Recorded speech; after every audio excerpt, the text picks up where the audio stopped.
사무엘상 19장. 사울은 자기의 아들 요나단과 모든 신하들에게 다윗을 죽이겠다고 말했습니다. 그러나 요나단은 다윗을 사랑했기 때문에 그 사실을 다윗에게 알려주었습니다.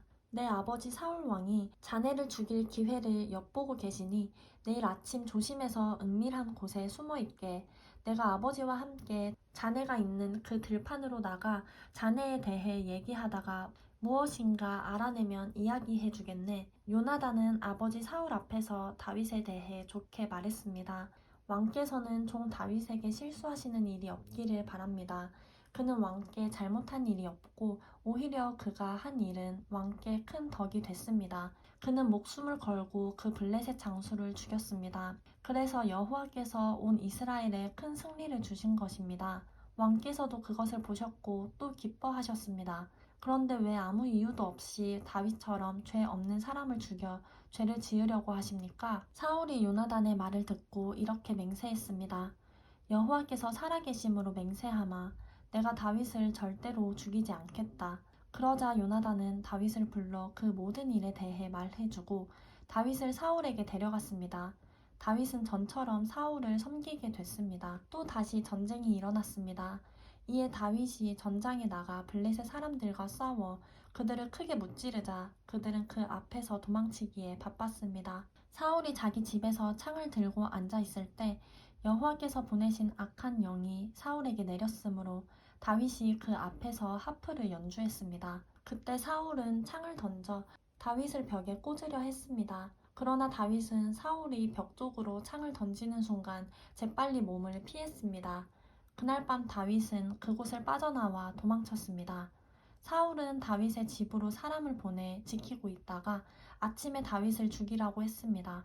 그러나 다윗의 아내 미갈이 그에게 경고했습니다. 만약 당신이 오늘 밤에 도망치지 않으면 내일은 틀림없이 죽임을 당하게 될 거예요. 미갈은 다윗을 창문 아래로 달아 내려보냈고 다윗은 몸을 피해 도망쳤습니다. 그러고 나서 미갈은 우상을 가져다가 침대에 누이고 머리맡에는 염소 털을 덮어놓은 다음 겉옷으로 그것을 덮었습니다. 사울이 보낸 사람들이 다윗을 잡으러 오자 미갈은 그가 지금 몹시 아프다라고 둘러댔습니다. 그러자 사울이 다시 사람들을 보내 다윗이 아픈지 보고 오라며 말했습니다. 그를 침대에 누인 채로 내게 데려오라. 내가 그를 죽이겠다. 그러나 사람들이 들어가서 보니 침대에는 머리에 염소털을 씌운 우상만 뉘어 있을 뿐이었습니다.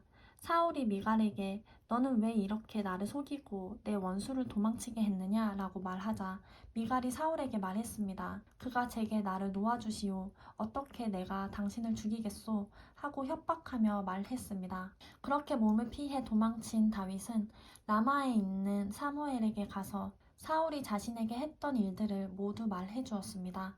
사무엘은 다윗을 나요스로 데리고 가서 거기서 머물렀습니다. 누군가 사울에게 다윗이 라마의 나요스에 있다고 말해 주었습니다.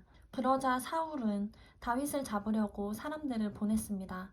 그들은 거기서 예언자들의 무리가 사무엘을 우두머리로 세우고 서서 예언하는 것을 보았습니다.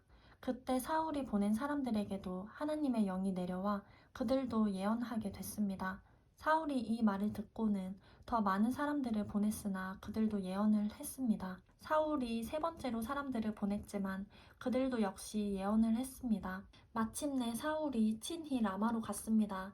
그가 세고에 있는 큰 연못에 이르러 사무엘과 다윗이 어디 있냐고 묻자 누군가가 라마의 나요스에 있다고 대답해 주었습니다. 그리하여 사울은 라마의 나요스로 갔습니다. 그러자 사울에게도 하나님의 영이 내려서 그는 나요스에 이르기까지 걸으면서 계속 예언했습니다. 사울은 옷을 벗어던지고 사무엘 앞에서도 예언을 했습니다. 그러고는 그날 온종일 벗은 채로 누워 있었습니다. 이런 까닭에 사울도 예언자들 가운데 있느냐 하는 속담이 생기게 됐습니다.